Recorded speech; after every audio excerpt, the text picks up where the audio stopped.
judging cities on how they deal with the problems that they face. This is an image I showed yesterday on the Bornholm project, a smart grid project that we're involved in.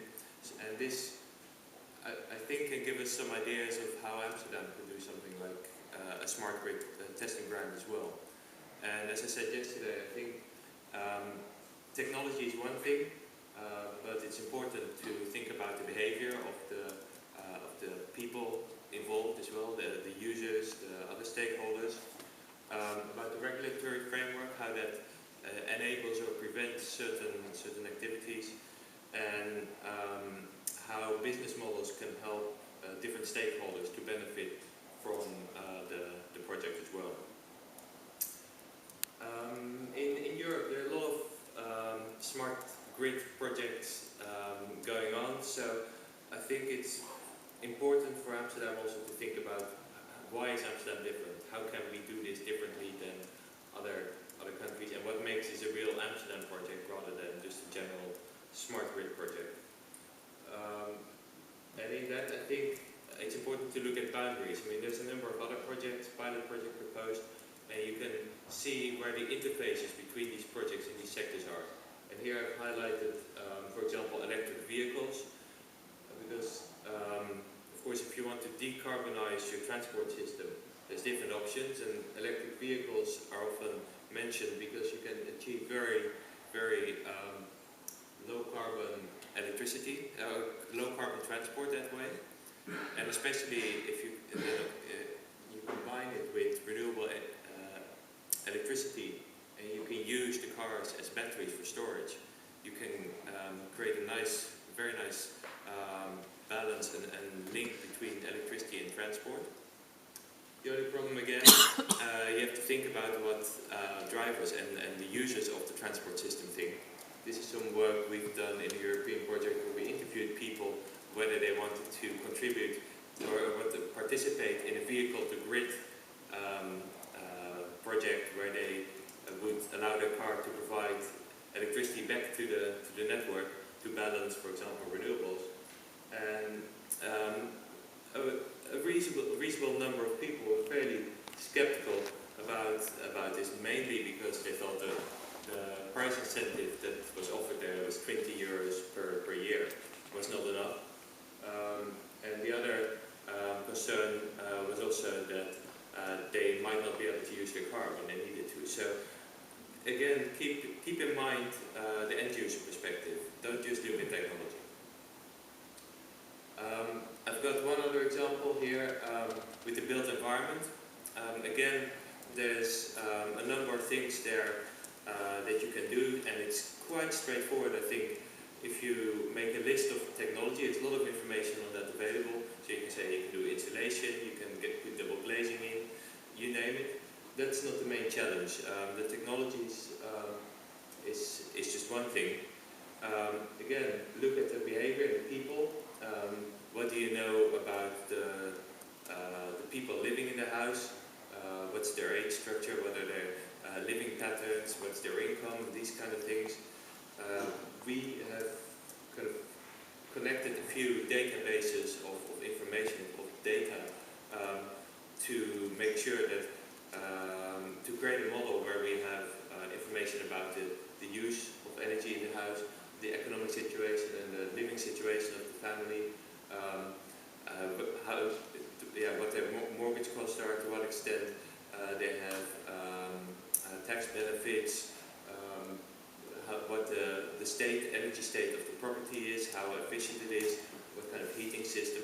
And by bringing all these things together, which are normally separate, you can get a much more diverse understanding of situation of the house and the possibilities.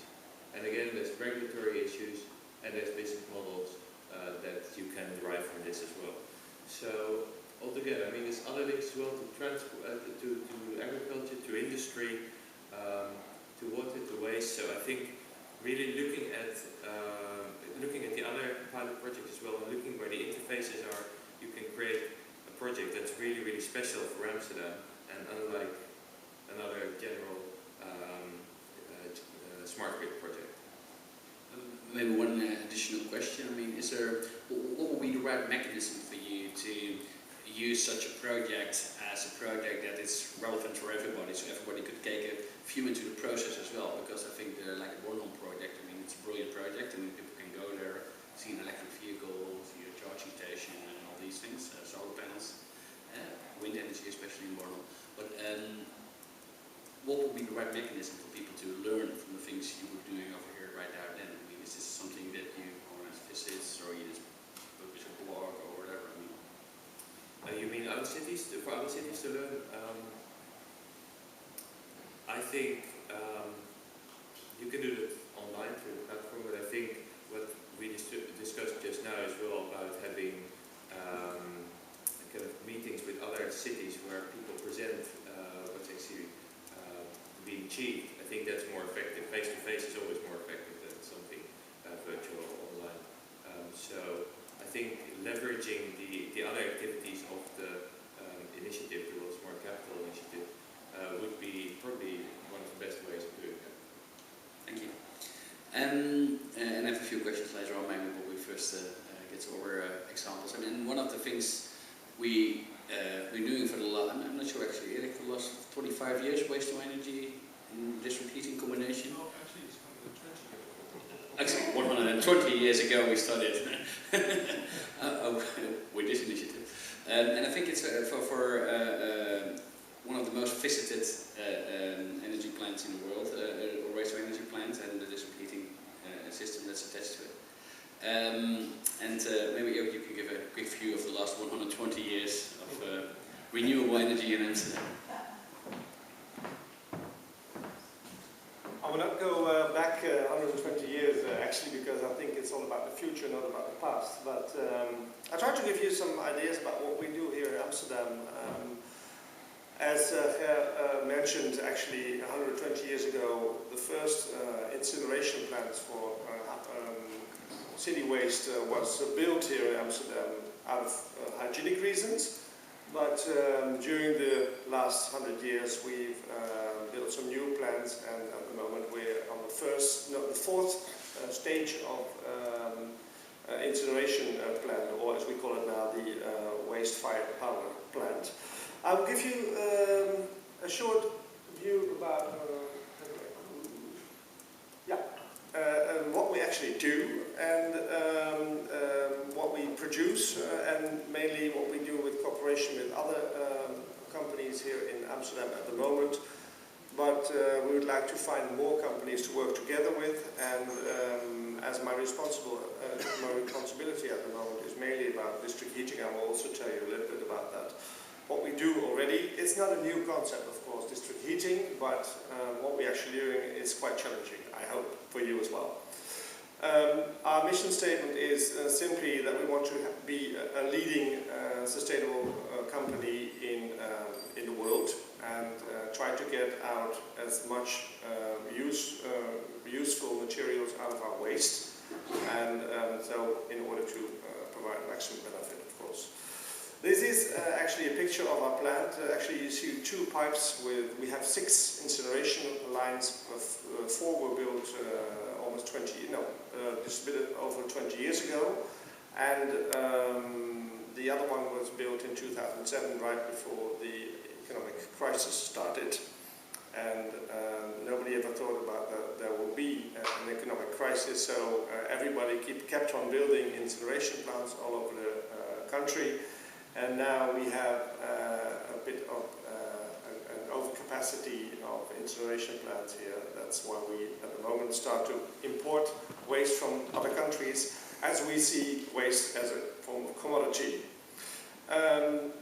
We want to be the highest electrical benefit. Well, actually, we have the highest electrical efficiency in our plant in the world, which is over 30%. And while usually if you go to other plants in Holland also, but also in Germany and in Scandinavian countries, it's usually about 15 to 20%. So that's really quite high. We are the largest plant on one location for the moment, and although we have some questions from countries in Asia mainly, And if you